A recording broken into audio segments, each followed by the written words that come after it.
Olá, tudo bem com vocês? Hoje nós estamos finalizando o nosso módulo. Por isso que nossa aula de hoje nós vamos fazer uma revisão do que nós vimos na nossa informática, né?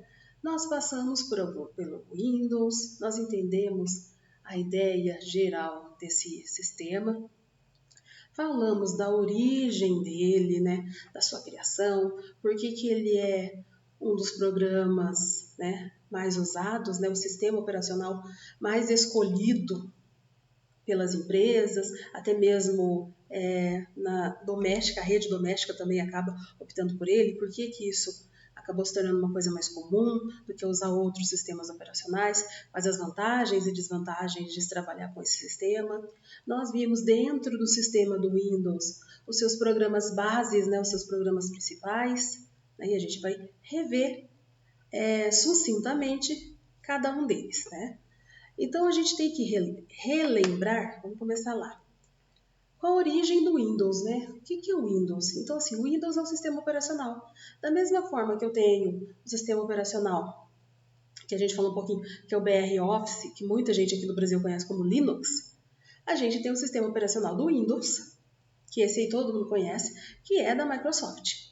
E o que esse sistema operacional tem, né? Traz. Então ele, lá na sua origem, lembra lá na década de 1980, quando surgiu, né, a Microsoft como um todo, quando surgiu esse sistema, ele pegou alguns programas, digamos assim, que já existiam no MS-DOS, que foi, digamos assim, o primeiro programa, né, os primeiros programinhas que foram instalados nos computadores, eles fazem parte do MS-DOS. Esse MS-DOS seria esse primeiro sistema, né? Aí a Microsoft fez o seguinte, né? Através do Bill Gates, que nem Microsoft como um todo era nesse momento, era apenas o Bill Gates com algumas pessoas que trabalhavam com ele. Então o que eles fizeram? Eles pegaram esse MS-DOS, os programas que já tinham lá, eles criaram o sistema Windows de forma que aqueles programas que já haviam poderiam ser usados no Windows. Então a gente tem ali no primeiro, logo que surge, o Windows 1.0, né? O primeiro Windows. E esse primeiro Windows, vamos colocar assim, rodava esses outros programas. E quais eram esses programas que tinham já lá no MS-DOS? Você vai encontrar entre eles Word, por exemplo. Word era um programa que já fazia parte do MS-DOS. Por quê? Porque quando se fala em Word, nós estamos falando de escrever. Então, um computador, a primeira, né, característica que se tinha relacionada ao computador, a funcionalidade dele, era uma calculadora. A gente falou sobre o ENIAC, lembra? Era basicamente uma calculadora gigante. Depois disso, a gente passou pelo seguinte, para fazer cálculos, eu precisava de uma calculadora ágil, rápida, para que eu pudesse fazer cálculos mais complexos, né? Basicamente uma calculadora científica, a ideia seria essa, que você hoje consegue comprar uma calculadora que faz cálculos mais complexos. Então, este computador, esse primeiro, surgiu com essa ideia. Então, nós saímos ali desse computador, que tinha toneladas e toneladas, imenso, a gente pensa, um computador que ocupava 2, 3 salas, né? Ele era imenso, pesadíssimo e era usado apenas para fazer cálculo. Depois surgiu o computador menor, né? Porque foi feita uma troca ali com relação aos seus componentes. Então, se você pegar na história lá, e a gente viu isso ao longo das nossas aulas, se você pegar na história, os primeiros computadores, o ENIAC é um exemplo disso, ele tinha válvulas, né? Como se fossem peças gigantescas. E aí ela movia todo esse sistema, né? Toda a operação dele.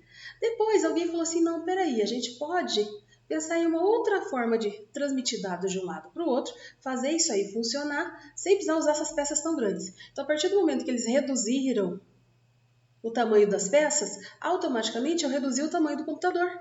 Aquele computador imenso, em extensão e também com peso absurdo, que ninguém conseguiria nem carregá-lo, ele foi reduzido. Então você sai de um computador aí que tinha mais de 30 toneladas e vai para um computador que a IBM lança, né, digamos assim, de 8. Olha que diferença. Então você vai reduzindo, até chegar num computador com 8 toneladas. Ainda, comparado com a nossa época, ainda é um computador muito grande. Mesmo assim, para aquela época, já é uma redução tremenda, né? Praticamente, digamos assim, um laptop de tão pequenininho que ele é, né? Comparado com outro, é claro. né? Então, assim, você reduz. E ao reduzir isso, também me dá a opção, a possibilidade de eu pensar em outros sistemas, em outra forma de trabalhar com esse computador. Porque quando ele era gigantesco, não se via muita funcionalidade para ele. Então, conforme eles foram reduzindo, então a IBM fez o primeiro, depois ele foi reduzindo, até chegar no computador de mesa. O suficiente para caber em cima de uma mesa. Quando chegou nesse momento, todas as pessoas, inclusive as universidades que trabalhavam com tecnologia da informação, alimentando estes computadores, eles entenderam que seria interessante, e o futuro seria esse, o Bill Gates é um que cita isso, o futuro seria que todas as casas tivessem um computador. O sonho, o desejo dele, ele falou, olha, isso aqui ainda vai existir um em cada casa. E aí, obviamente, que muitas pessoas discordaram dele. Enquanto alguns concordaram e correram atrás para que isso se tornasse uma realidade, outros discordavam. Não, isso não vai acontecer.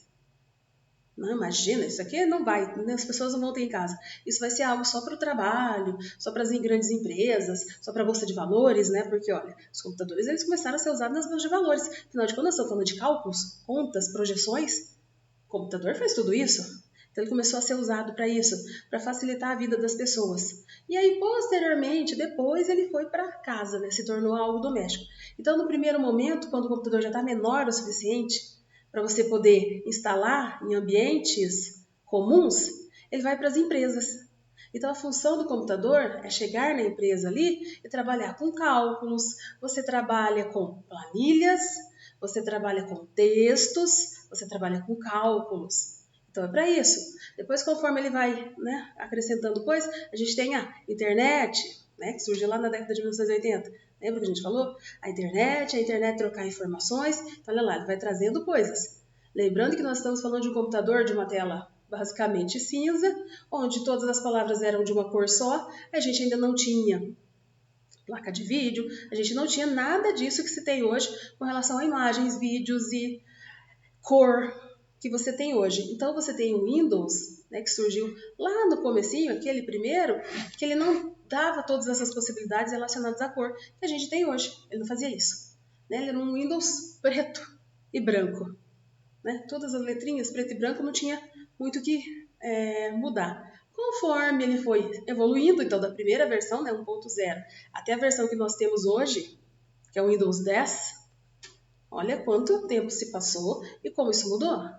Então você vai encontrar o Windows 10 hoje que tem inúmeras possibilidades, inúmeras formas de trabalhar. Dentre eles, a cor é algo que foi sendo agregado ao longo das mudanças que foram feitas até chegar no que se tem hoje. E sempre quando lançam uma nova versão, vem alguma novidade.